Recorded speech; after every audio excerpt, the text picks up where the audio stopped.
He's never been on our show, and he works for the New York Knicks, or works for NBA TV. He's a contributor for the New York Knicks, one and only, and the first time on Joba the Mouth, the one, the only, Benjamin Lyons. Ben, what's up? Oh, I'm in trouble already out the gate. I get Benjamin when I'm in trouble with my mother or my lady. It's good to connect with you guys. I put the word out to my friend group that I was coming on the show, and my buddy wrote back. He said, "Oh, Joba, he's a poorhouse legend. Talk whoosh." Shout out to my guy Kevin Hushangangi, and he says an Excel guy. I remember him being a real good dude. So you got the stamp of approval from the friend network here on my phone. So believe it. There's if those walls could talk at the poorhouse, my man. Whoa, boy. Yeah, man, that's a legendary spot. That's pre-COVID New York. It's a little different. Well, no doubt. There were a lot of people that pretended they were Joba Chamberlain, as we've had frauds over the years. Bro, that's so funny. What? Dude just messaged me literally 3 days ago, and that dude is still acting like he's me. Swear, he sent a picture of it and everything. That's pretty funny. And he was like, "You probably won't see this." And I was just going through answering DMs and whatever. And no BS. He was like, "Dude, I was out." He lives in Virginia now. Wow, look at you. And he was out and he was like, "Yeah, this dude said he was you." And he's like, "No, you're not." And then I guess they became like friends or whatever. And he was like, "Yeah, it's the dumbest thing I've ever done and it ruined my life." Well, it figures. I was like, damn. All right. Wow. I know. I was like, it's so random you brought that up because that literally just happened. That's crazy. Hey, it just shows you. Talk about New York City and legends in baseball. Back in the 80s, the Mets had it going. That beat reporter, Bob Clappish, used to tell people he's Bobby Ojeda and get like free drinks. Yeah. Bobby Ojeda. Well, we love Bobby. Anyways, we got to get into the New York Knicks. And the Knicks are the story right now. And a lot of people were questioning the New York Knicks on why they didn't hire a coach before the draft. And the Knicks went right into the draft. But obviously, the Knicks really didn't do anything in the draft. They did add somebody at 50th, if I'm not mistaken. What was he? French player. We'll see how he is. He's probably going to start in the G League. He's not going to start in the NBA, but they say he could be a good rebounder, he could be a defender. Why do you think Leon Rose waited so long to hire Mike Brown? You know, I'm still trying to figure out why they said goodbye to Tibbs in the first place. I'm trying to, settle into that. But, I think you got to do your due diligence. You got to take meetings. And this is the team that is looking for grown-ups and players that can contribute now. The draft is not a super high priority focus. Let's be honest. It hasn't been for this organization historically. RJ Barrett was the first-round draft pick they re-signed in 30-plus years since Charlie Ward. They don't pay much attention to the draft, clearly. They signed Jordan Clarkson. He's 33. Thabo 29. So it's like the draft is what it is. They got 3 French guys now. You mentioned that Mo. I think his name's Mohamed Diarra. Yes. They got 3 French guys now, which is interesting considering we've seen this sort of French invasion in the NBA with Wembanyama and Alex Sarr and then winning the silver medal. So I'm with him, man. Mike Brown's a proven guy in the NBA. He's coached in the finals. Jordan Clarkson's played in the finals. Mike Brown's won 50 playoff games. Tibbs, I love a coach at Tibbs, and obviously you can nitpick him, and there's certain things that probably rub people in the organization the wrong way or just ran its course, 24-23 in the playoffs. But I don't know. Here we are, man. And we're talking Knicks basketball in July, and it's positive. Why? What timeline in the Matrix is this? First of all, Mr. Lyons, the Knicks have been positive since really Leon Rose has gone to the organization. They've been a slam dunk. I mean, they made it. They made the move for Jalen Brunson. They brought him to the organization. I mean, obviously they had to bring his father with him, but that's a whole nother story. I mean, they brought in Tom Thibodeau. They added additional guys like Josh Hart. They brought in Dante DiVincenzo. Now Mikal Bridges, they traded away their future for Mikal Bridges. We'll see how that works. Karl Anthony Towns. I mean, everything that Leon Rose has touched so far has been successful. So anybody that's taking shots at the Mike Brown hire, I don't think you could take shots at it. The guy is a winning coach. There's only 2 other coaches that have a better record than he has over the last 10 years as a head coach. So there's no question the guy knows how to win. The question is is he going to win a championship? He's been to a finals. He's failed to win a championship with a good team. So that is the question with Mike Brown. Can he do it in New York? Can he do it under pressure? Can he do it with these rowdy fans that obviously when you start to lose, they start stabbing you in the back with a knife, a gun, or whatever the hell they have, and maybe a pole or, something else. I don't want to say it. It was a magical few weeks. I don't know where you guys live or where you're based or how much of, the spring you got a chance to be in the city, to be in New York, but the vibes were amazing. Like, it was the best 6 weeks of my life, I feel like. And I don't want to experience it again because I was just an emotional mess. And now we're at this place where expectation and entitlement are starting to seep in. And it's already starting to feel like I'm around your guys' age. Like, I've been through this, right? So it's amazing. You've got this Lord of the Flies generation that goes out on the 7th Avenue. There he is. There's Captain Fudge. God bless that great American man. I love asking my Pistons friends. I like saying, what's the 4th best performance in the history of Little Caesars Arena? Because the best is Game 6, Princeton. The 2nd best is Game 3, and I'll give you the 3rd best is Game 4. And they'll give me a variety of answers. Oh, the night Cade had 32 against the Magic in January. Oh, the night Giannis gave us 50 in March. But Brunson's really special, man. So the time is now. It's a really special time in the city. So I want to enjoy it. I want to be present for it. I don't want to nitpick it and be like, why aren't they playing Tyler Kolek? If we go through the roster from last year, there's a lot of, as my dad would say, schmendrakes. Like, God bless PJ Tucker turning 40 and wearing Charles Oakley player edition shoes. Hey, don't you take shots at Charles Oakley. That's my favorite play growing up. PJ Tucker with a little subtle jab. All right, I love you. Yeah, I was about Oakley to listen. Well, come on, DeLon Wright, Precious Achuya, Cam Payne. These are borderline guys in the league.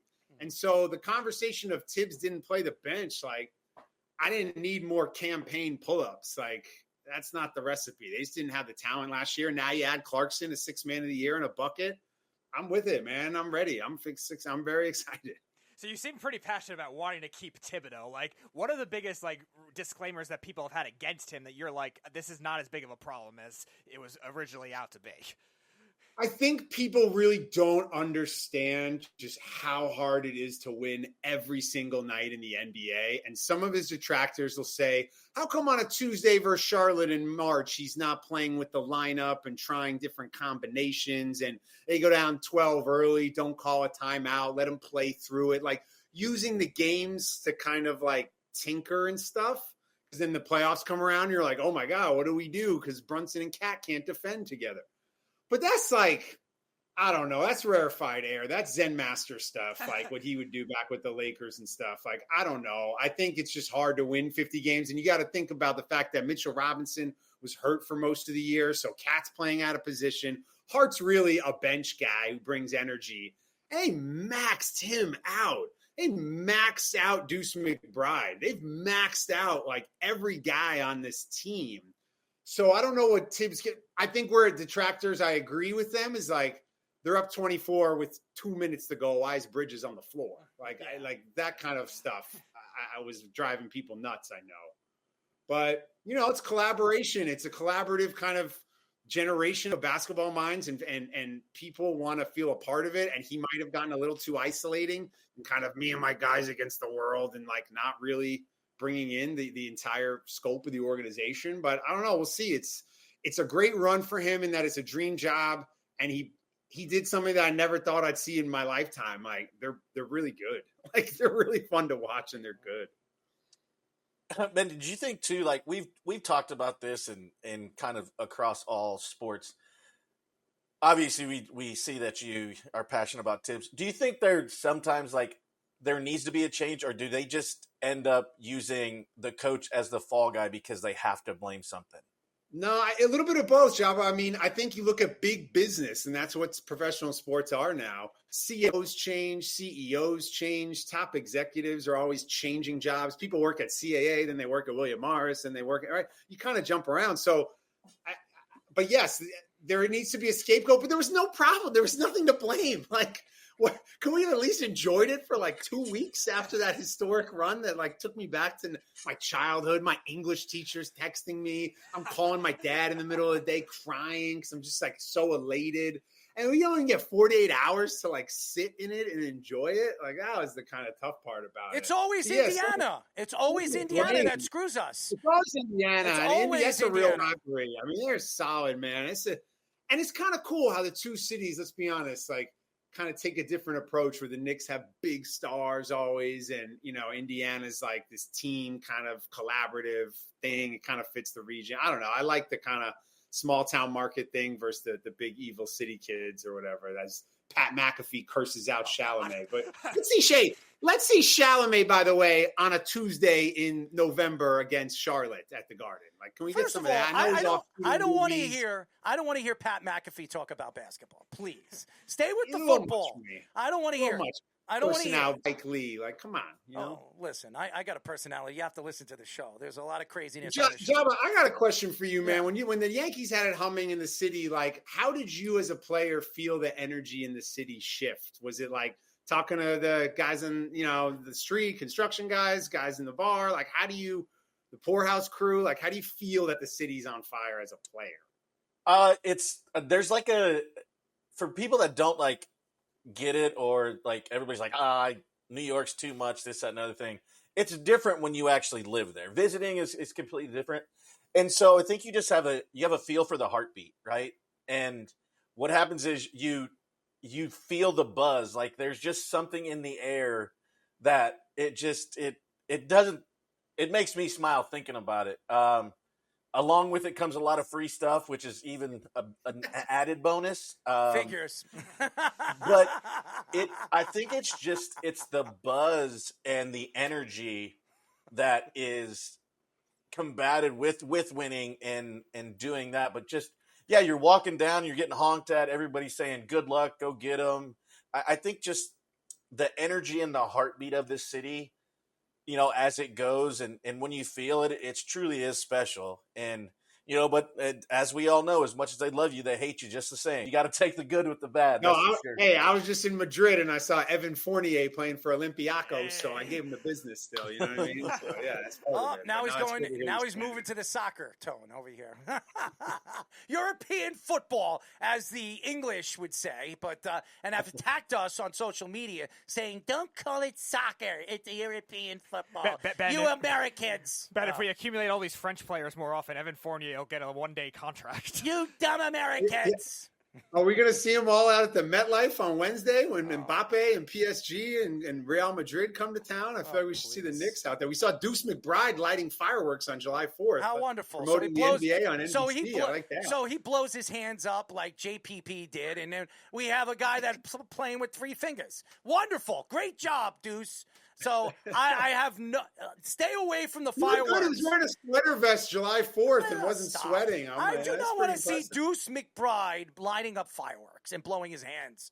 Okay, it's very New York-like, as we've known over the past years of stupidity of some of former players that I'm not going to mention on this show that have been on the show before. So let's get into it. We have a lot more Knick conversation. We are talking to Knicks NBA TV contributor Ben Lyons. This is the first time he's been on the show, and we're very happy to have him. He's a great personality, does a lot right now with NBA TV. Nick, Ben, there's a lot of things with this Tom Thibodeau thing. You brought it up, and there's a lot of questions to the Knicks on how they handled this at the end of the season. But the one thing that was interesting, when the season was over, there were stories coming out that the only two players that stuck up for Tom Thibodeau and wanted him still there is Josh Hart and Jalen Brunson. Is there any truth to that? And who was the guy that really stemmed this to get him fired? Oh, come on, man. How do I know that? I mean, there's more leaks you're an in inside guy. You're an inside guy. I'd like to get an inside answer. Who knows? You know, Brunson obviously has a history and a relationship, and his dad, and he grew up with them. Tibbs was part of the 90s Knicks and all that. And, Hart and Brunson are forever connected as the roommates. But, I mean, Mikal Bridges was outspoken during the season about being frustrated with some of the playing minutes, and he had kind of, said some stuff during a road trip that kind of alluded to some frustrations. But when the results are there, 24 playoff wins for the team in 4 years, can you judge Thibodeau on what the team has done historically, like what happened with Samuel Dalembert and Michael Doliak and Clarence Weatherspoon somehow matters, like in 04, 05, 06. Like the fact that they stunk back then but are good now, does that give them a pass to stick around longer? How big was Doliak's head, though? That dude had a cranium. Him and Chris Dudley, probably the biggest domes in Knicks history. That's definitely man. Like I feel like those teams were so bad that people couldn't even savor the fact that this team is finally good, and he deserves somewhat of a leash for Ben, the way they were able to overachieve in the playoffs, and the fact they beat the defending champions and took the Pacers to 6. I mean, Eastern Conference Finals is kind of crazy. First of all, let's get honest here. Let's be honest. Let's get honest on this whole argument of Tom Thibodeau. I was a guy, and I don't know. I wrote a story a year before they hired Tom Thibodeau. And Speedy will tell you, I was the guy that said the Knicks should hire Tom Thibodeau. As soon as they brought Leon Rose in, I knew they were hiring Tom Thibodeau. But I also believe they kept Tom Thibodeau 2 years long than they should have. All right? I just don't think Tom Thibodeau is a winning coach. He's never won. He's never played it as a head coach in the finals. That Chicago Bulls team fell short with the Heat. They can never get over the hump. He's a great coach. He's a great regular season coach, but he wears out his players. He plays them too long, and they're not the same players. Josh Hart, I don't care what Josh Hart says, and I love you. Josh, if you listen to the show, we love you. The problem with Josh Hart is he doesn't want to tell the truth about the real story behind the season. And the real story is he was worn out too much. This guy is a great two-way player. He's a great for the size that because they have no bench, and he should be coming off the bench, and he's playing because who's going to play? I mean, why don't you use your bench? DeLon, right? Well, come on, Tyler Kolek, you should have played him. I know you don't want to say that, but they should have played him. I don't understand. You got to see what you have there. Tyler Kolek. Why is he on the bench then? Why is he on the roster? If you have these guys on the roster, you got to use them.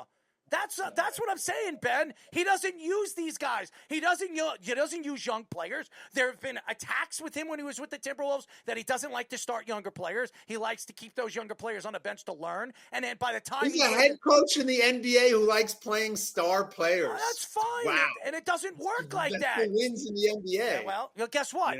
Guess what? Over the years, how many of those coaches actually win when they just play their star players? What do you mean? Look at all the current coaches in the league who have won NBA titles, and it's been on the backs of stars. Bring one. Steve Kerr. Does he not play younger players? He played Wiggins. He's a young player. He played when Steph Curry was out. They missed the playoffs. When Klay Thompson's out, they missed the playoffs. Of course, he's their star, but they're Wiggins a number one draft pick. There are great coaches over the years, and I know you're not going to think that Nurse was a good coach, but he played in Toronto. He played young guys. You got to play younger. You got to play young guys. They kept knocking on the door, and it took the addition of Kawhi Leonard and Marc Gasol. But you need stars to win. We know that. But you need a young roster to play. You can't just start these old guys and wear them out all season when they're playing 45, 46 minutes. Old on this team. I'm just saying, in NBA, right now, if you look at the NBA, Karl Anthony Towns is what, 30 years old? Is he 30? Might turn 30 in September. Okay. He is 30. I think he's 30. Considerably, 30 years old is kind of old in the NBA now. It is. That's grown up NBA. Stop. This is go time. This is when. Stop. You know it. Come on, your time's 28 to 32 on, Benny. in my book. And look at Benny. Does anybody call you Benny? Does your mom call you Benny? No, I haven't gotten Benji or Benny, but I'm in trouble with his Benji. I'm just messing with you. I'm messing with you, man. Come on, Karl Anthony Towns, man. Let's give the big fella some credit, right?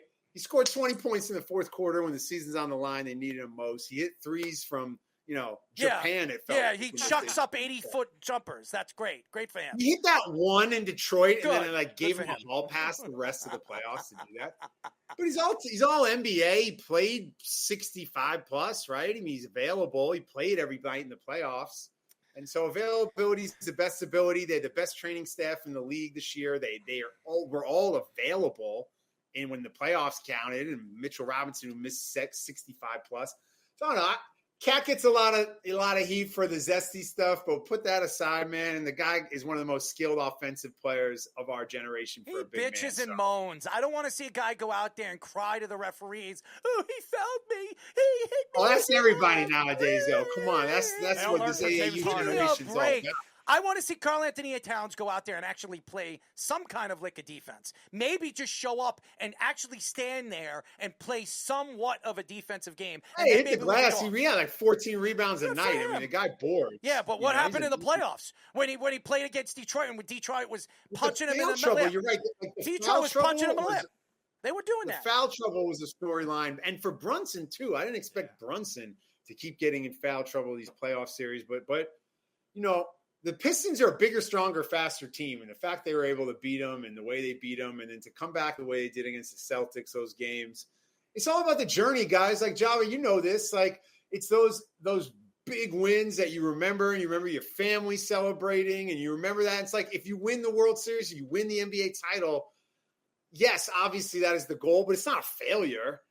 Nick, there are a lot of Knicks fans who feel like this is a failure what happened. It was a failure of a season. You should have made it to the finals. I don't care what you say, Benny.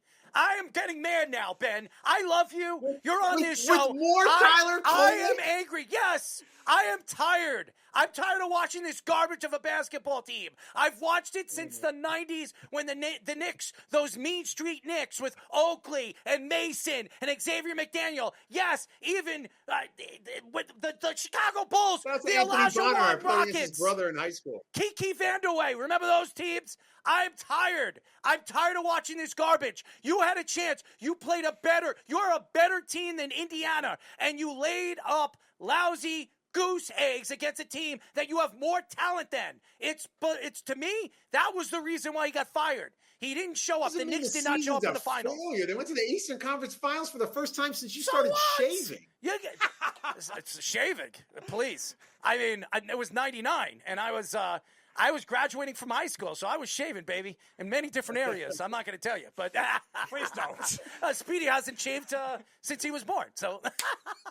I'm glad I shaved before coming on this show. I had some like the summer scruff going, but Jaba's got the that's like.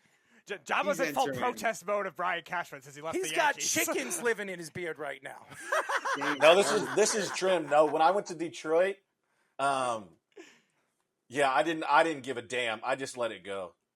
Detroit's awesome, man. For people who don't know, like I went to the University of Michigan. I do a lot. Yeah, of stuff I was gonna have to leave a little talk on that on your screen. I saw Michigan had it, but we might have to. I know. You're from. It's been 2,047 days, by the way, since that school in Ohio beat Michigan in a football game. But just know who's playing, right? I love Detroit, man. You played there for a hot second. Like it's a cool town that's on the rise. And I don't know, what was your experience like there? Like, did you have I love my first year. I lived in Bloomfield Township, right off Telegraph. Uh-huh. And then second year, I lived in Birmingham, which was cool. They were cool areas. Ver lived right down the street from me. The dude's house that I got was literally like. His family, remember back in the day from the airports, the Sharper Image? Of course, yeah. That family. Like stuff you like almost wanted to buy? Yeah. That so they're from there, and it was the son's house. He was actually moving to New York to start some like headphone company or whatever. Did it have like 100 recliners and stuff? Dude, the basement was like a lounge. It had 5 TVs on the wall, a big sectional, a ping pong table. It had lounge seating. It had like a dance floor like material, bathroom, bar. Love their basements. Oh, it was fantastic. Yeah, it was great. And sneaky good food. Yeah. And there's a cool little spot across from like where the original Tiger Stadium was that every year celebrates Babe Ruth's birthday. That's like a big thing. Ton of history there. Detroit's a great sports town. Yeah, it's cool. You got a chance to play there. Transitioning back to the Knicks, I just wanted to ask if there's any moves, either trades-wise, obviously free agency, there's not much left, but maybe a trades-wise that you would consider doing if you were the Knicks, either to improve the bench or another potential dangled starter, possibly? All right, I'm gonna get Errol fired up. He got traded today and said he was a math equation. I put it out there on social because I know he followed. He definitely saw it. Yes. Can we get Kevin Love to New York? Please. I would love to see that. Please, I don't want Kevin Love. I don't want old man Love jumping around over here in New York. Stay wherever you are, Kevin. Miami? And then what about Seth Curry? It would be so Knicks to get the other Curry. We got the other Antetokounmpo. We hired Chris Smith once, JR's brother. We had the wrong Hardaway. We had, let's get, I don't know, Seth you're Curry. taking shots at your Michigan boy, Tim Hardaway. Twice a Knick, always a Knick. Tim Yes. Hardaway Jr. Well, Tim Hardaway Sr.'s been on our show quite a few times. He loves coming on the show. Kyle Lowry just signed with Philly, so he's off the books. I didn't realize he was that old. Yeah. Yes. I was He's like, starting whoa. to shoot his age on the front. You know what I mean? But what do we got for point guards, Errol? Like, we need another point guard, I think. Really? Who do the Knicks have to bring in to make me want to throw up? Dame. You get your Tyler Kolek. I've heard Tyler Kolek development now, so there you go. I would love to see that, but there are stories coming out that Miami is in the Dame sweepstakes. Also, a team that some people believe could be in the sweepstakes is the Knicks. He actually he trains out here in New York during the offseason. He goes to a lot of production studios out here in New York, a lot in the offseason. Why not Dame come over here and rap for the New York Knicks for a couple of years? It's kind of weird with guys like Dame, guys like Russell Westbrook. We're talking about a LeBron buyout. Obviously, money is money, and I think there's something about when you are performing at the highest level, you deserve to get every cent. But if Dame wanted to crack the code, come here on the veteran minimum, and you still get the 100 M's from the Bucks. Like, it's right there for you, dude. Oh man, it's to me. I don't think the Knicks need the guard play. I think they got to continue doing what they're doing and add to the bench, add to the wing play. I think the more wings you have, the more wings you add, and the defense you need off the bench. I think that's where the Knicks need to go, because you saw in the playoffs, especially against Indiana, when they had to go to their bench, the defense was just so lackluster. They just couldn't defend when they were bringing that second team out. And that Dabusele guy, he's built like you. He's like 6'8", 260. Well, I'm not 6'8". Joba's like 6'3". I'm like 5'10". I'm broad. I'm a big guy, but I'm not. Dabusele build, you know what I mean? I'm one of those guys. Listen, Ben, I'm one of those guys that if you ask me to play defense, I'll play defense. I'll get right between the thighs. If Joba's going to come at me, I'm planting my body. You're so the dude in thighs. the gym and pick up now. I'm like, man, I'm just going to knock knees with this dude and ruin my summer, huh? Okay. I'm one of those guys that if you turn your back for 1 second, I'm giving you an elbow. I'm giving you a nice little knee right into the groin. Yeah, I'm making sure playing you feel every game like it's my last, because it might be because of guys like you. Ben, at least you said he was 6'8". There's been guests that have called him like 5'6", and he got look at that silly frame, dude. Ben, I go out and people like they watch me on the show, and then we go out to an event, and they're like, "Oh, you look like you're 5'6". I stand there, I'm like, I'm 5'10" and a half. I am not small. And they look at me, it's like, wow, you're a lot bigger than you do on the camera. I was like, dude, you're short when you have to add the half. Yeah, well, I am 5'10" and a half. I'm not. Screw you, Joba. Screw you. I mean, I'm 220 pounds. I'm thick. I'm thinking the right places, right, Speedy? I don't know if you know. No, I got a woman. I got a woman. She'll tell you. All I know is, I think it was Leroy Butler when we had him on the show. That was like 3 times during the interview called Errol. He was 5'6", and then said Errol was like much younger or much older than he actually is. That's crazy. And everybody, when I go out, everybody thinks that I'm like 28, 29. This mother, I love you. First of all, Leroy, we love you, and we loved him. But Leroy actually told me I look older than I am. I'm like, Leroy, what do you say? I'm 50 years old? Screw you, Leroy. But Leroy Brown, remember that movie, Speedy? Remember that? What movie is that? I know the song. New Jack City, baby. One of the greatest movies of all time, by the way. I love it, by the way. And he also said he was also because Errol's a Jets fan too. He was also taking shots at the Jets like the last time they made the playoffs was when Leroy was in high school. Everybody like takes shots at the New York Jets. Okay, the Jets are a laughing stock of New York, as they always have been, and the Knicks are right tailing behind them with the New York Mets and the Islanders, obviously. But the Islanders won 4 titles. It's tough, man. It's you guys. I mean, you guys are diehard Yankees. I'm listening to the show, and you're arguing over who's the GM in the 90s. He's a Met fan. I'm a Met fan. He's a Met fan. Yeah, but all right, the Mets. We know the Mets, and they're a mess, and Soto stinks, and all that. And they're just terrible. So, but then you got the Yankees, who haven't won since '09, and you got thank you. Yeah, and then the Jets are the Jets. The Giants are the Giants. It's really the Liberty town, man. And the Liberty are struggling now this summer. They got waxed yesterday. Are you really going to go to the Liberty? Are you serious? I mean, I love what Caitlin. You're talking to the wrong guy. I'm a diehard. My question for you, and that's going to the Liberty. Caitlin Clark, We speak high praise of who she is and what she's done for the WNBA, the money that she's bringing in, the endorsements, the sponsorships, and the shoe deals that she's bringing in, and for the future for like girls like Angel Reese and some of the young girls that are coming up through the college ranks. Why is it that every single one of these women playing in the WNBA have so much hate for this girl who's done nothing but good things for the WNBA? I want to know your opinion. Let's hear it. Let's not blanket statement every single one. A lot of them. I think when you have to really understand how marginalized and how challenging the journey has been for a lot of women playing hoops, and when they feel like someone's been anointed it, they want to see it, and they're competitors. So you'll be like, man, when I guard her, it's going to be different. When I square up against her, I'll show her what's up. That's the competitor in these women, right? And she comes on the court and busts their ass and shoots it from Ohio from 30 feet like that. And she's a star because when you watch hoop like we all do, whether it's the men's game, the women's game, she does stuff that no hooper does. She does stuff that makes you go, okay, like this woman's just different. So there's some jealousy, maybe there's some resentment. I think there was some confusion at first. Wait, why is she getting all this praise? They didn't win it all in the Stewie said, if you don't win it all in college, like, does it? Diana was saying, oh, I'll take Paige over her. So they want to see it. Now they've seen it, and I think that's kind of dying down a little bit. I mean, she's tough. They embrace the villain role, the Tres Lechas. Like, I love the whole thing in Indiana. They should be a little better. She's been injured. She missed her 5th game tonight. I think I saw Speedy said on the update, or Fish said on the update. Yep.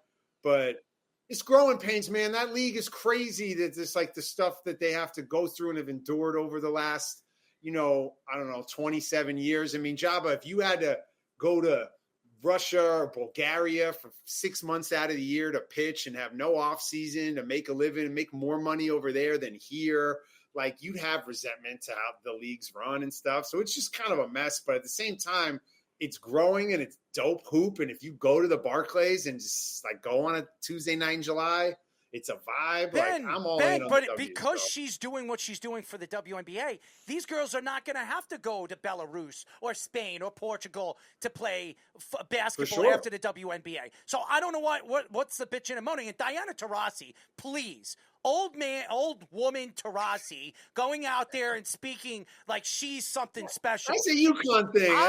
I'll give her my UConn. I'll tell you what I think of UConn and UConn basketball. I'm not going to say it on this radio show because we got a lot of UConnites listening to the show, and they're probably going to hate me after. What else is new? Everybody hates me. Kiss my ass. Joba hates me. It's a great name for your autobiography, Earl. Everybody hates me. Everybody hates me. That's perfect. Joba hates me. That's like the show Everybody Hates Chris. Everybody hates Earl. But I want to know, Errol, you brought that up, and like, obviously, Ben, you see it on a different spectrum as far as like covering it and what you do. Like, why do they just let these people go out there all willy-nilly? I'll use Cheryl Swoops as an example.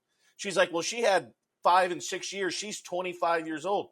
She did it in 3.5 because she had a COVID shortened year in 2020, and she's only 22. Like, how come there's no like and I think it's great for the WNBA just because it's creating some type of feeling because it hasn't had any for a while, and how they said that the Fever wouldn't have made the playoffs without her. They won like 8 games the year before, like. And then they go to the playoffs. So now, tough moment there for Cheryl Swoops, and she was sitting up. She's taken more than one L though on some of the dumb shit she said. I know that's been unfortunate to see her, and you got to think too. But I mean, that's you're talking. Errol's talking about the women from today who are playing, beefing with her on the court. You're talking about previous generations, multiple times removed from the league, and so there's obviously some resentment there. But unfortunately, that was like a tough moment where it wasn't about your opinion, like, oh, I don't think she's going to be an all-star the first year or whatever. That's different than saying, like, she took 5 years and it took X amount of games when that's just wrong, right? And she is sitting opposite that modern-day Walter Cronkite, Gilbert Arenas, so I give her a little bit of a I will say this. Look, we've all of us in this hot take space when we're trying to predict the future of sports, we've all had some cold ones. Like, You can look up my takes on Jokic. They're not my finest hour, but I don't get the facts wrong in terms of how many games the guy plays and whatnot. So I think that, look, Joba, like you've seen it at different times in basketball. Like when Allen Iverson came in the league, it was a big conversation about him having to respect the elders of the game and having to, show love to the previous generation. There was like a lot of that. Well, that was too with like his, wearing jerseys and chains and all that stuff. All too, types of stuff, right? Yeah. But now it's like LeBron's generation has made it cool kind of to like embrace the young guys. So you're bringing up LeBron now. Here we go. So you wanted to bring up LeBron James, and I'm going to tell you what I think about LeBron James. And first of all, it's not the NBA, it's the LJA. The LeBron James Association. It's run by get some LeBron. Popcorn because he's going to go for a minute LeBron right now. James is the biggest bitch of them all. He's the second greatest basketball player ever to play. I am going to tell you this right now. He is the second greatest. You're from Ohio. That's your man. I don't know what we're doing here. LeBron James is the second greatest basketball player of all time, right behind Michael Jordan. I won't argue that. That is true. But him politically and opening his mouth and throwing people under the bus and saying the things that he has said and sticking up for assholes like Kyrie Irving, who's the most disrespectful piece of garbage in the NBA. Great ball handler, probably right behind AI. You can argue that he's probably the second greatest ball handler we've ever seen. But the fact is, LeBron James has ruined the game. Here he is, right there. He's a LeBron James enthusiast right over there with his little Kobe, whatever the hell it is, popcorn eating, mongrel pretzel eating ball sucker. Can you? All right. So clearly you're not a LeBron fan. I get it. No, I think he's the second greatest basketball player of all time. I said, no, but you're not a fan. And he's an idiot. You said some pretty offensive and derogatory things about him. He's so I see where you stand. But I'll ask you this much: like, I'm trying to think in culture, pop culture, media, entertainment, sports, and then sports are a part of that. Who has been introduced to us as the chosen one? Like, this is the guy from like 16 and then held that to 41 without jumping on the couch like Tom Cruise and having Scientology debates and things, without having real falls from grace with the law. Now you brought it up. Okay, this is the same LeBron James that was going to the P. Diddy parties, hanging out with P. Diddy, going to those freak-offs, okay? Please. Hold on. LJA, baby. If it's not P. Diddy, it's Spike friggin' Lee. I am done. LJA, ladies and gentlemen. Adam Silver is LeBron James's bitch. That's what he is. I don't know about you can eat it. Listen, you can suck it. As someone who takes great pride in covering the NBA, I'm having fun. I'm having fun. Be honest, I'm having fun. It's a little much what you're saying, I'm considering having fun. what this guy it has. Is the LJ. The guy built a school, dog. Like, he built a school. Yeah. Like, well, if I had his money, I'd be building churches, schools. And he stood up for a lot of marginalized people. And I think he's actually created the point I was originally trying to make, which I think is kind of interesting. If you'll indulge me for a moment. Let's go. The idea that, like, this next generation of players, there's not this resentment right now when LeBron and KD and Steph are all going to be passing the torch. There's kind of a brotherhood that's formed. There's economic empowerment. There's like taking your career into your own hands. There's these guys are passing the torch and they're given the blueprint. They're not sitting in their ivory towers saying, you guys are the next gen. You're not having it like us. We're not seeing that from these guys. Really? KD has how many Twitter accounts? 8, 9, 10? Talking to you. He's talking to you. But I'm talking about when he's sitting down with Victor Wembanyama and giving him jewels on how to be a pro at the highest level and be a global superstar. When you're, come on, man. Like, these guys, that's the thing too. And Joba, like, you guys get all this money and you're so young and all this fame. And we know how many guys can we talk about who messed it up or blew it. But Ben, why do you think that it is more prevalent, as you said, like from the men's side of thing? Wouldn't, like, now that they're getting this opportunity from the women's side of it, wouldn't you want to embrace that more to, like, as we always get excited about the guy that signs a great contract before us because he sets the mark now. And now, boom, that mark, now I'm going to have the opportunity to get a shoe deal or to make more in arbitration or free agency or have that marketing stuff. We're all trying to be the best that we can be, and they get to that level, right?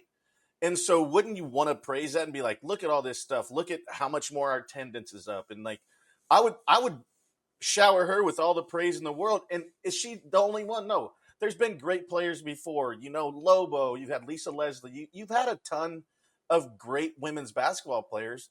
And then when somebody comes like this, it just blows my mind. You're absolutely right. It's a watershed moment for the league, and it's the only year 2 for her. So I still think there's some growing pains with it. And I think eventually when this new collective bargaining agreement gets done, which is like has everybody on edge right now and all this influx of TV and new media partners and stuff, once that dust settles, they'll be like, oh, this is the golden goose. We all can eat off this. The game is going to grow. You're going to have 3 new franchises in the next 3 years, I think, in Toronto, and you already saw Golden State. You're going to see Detroit. They just announced Cleveland. So it's like when Caitlin Clark starts coming to town in those cities and they realize, oh, wow, the hotel's sold out. Oh, wow, ESPN's here. Oh, look at Countdown here. Okay, the restaurant's sold out. Like, I think let's give it some time. It's just happening right now. Hey, look, Errol's here. Not.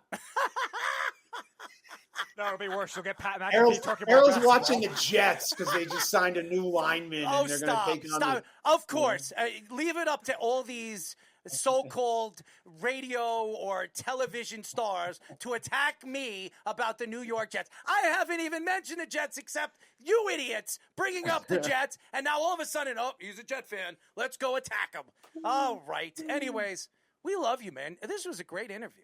You're fantastic. I appreciate you guys having me on. You guys are building something. I've been a fan, Joba, for a long time. I want to get some Nick Swisher stories off air. You can't bro me unless you know me. I love that dude. Oh, gosh. But there's an Ohio guy. But you guys are great. Thank you for having me, man. And let's chop it up when the season starts for these Knicks. Absolutely. I will tell you, Ben, we had a clicker one time, and he kept saying, bro. We just threw the damn clicker away because we couldn't keep. Every time he says bro, you're like, it's like a doorman at a club, and you're like.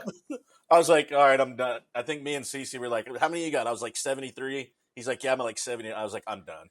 Hey, Nick, can we have it on like an 11 today, not like a 47? We were only in like the 5th inning too. It's like barely half over. A lot of those play-by-play guys, I mean, they're just absolutely putrid. I'm not going to mention any names. No, you guys are awesome. Thank you for having me on, man. I love chopping it up. Absolutely. Ben, we really appreciate. First time on our show, so you could tell the fans what we really are. I'm probably saying, man, that guy's out of his mind. But it's. I like it. Let's get spicy. Let's mix it up. Yeah, well, and we'll talk about Diddy parties another time. I've been to a few of those. Yeah, well, we'll step away. Hopefully, you don't go to them. Anyways, Ben Lyons, ladies and gentlemen. He's great. That was fun. Mm-hmm. That was fun. Awesome. I like that. That was fun. I can't lie. That was a fun interview. He had a lot of fun. You could tell he had a lot of fun.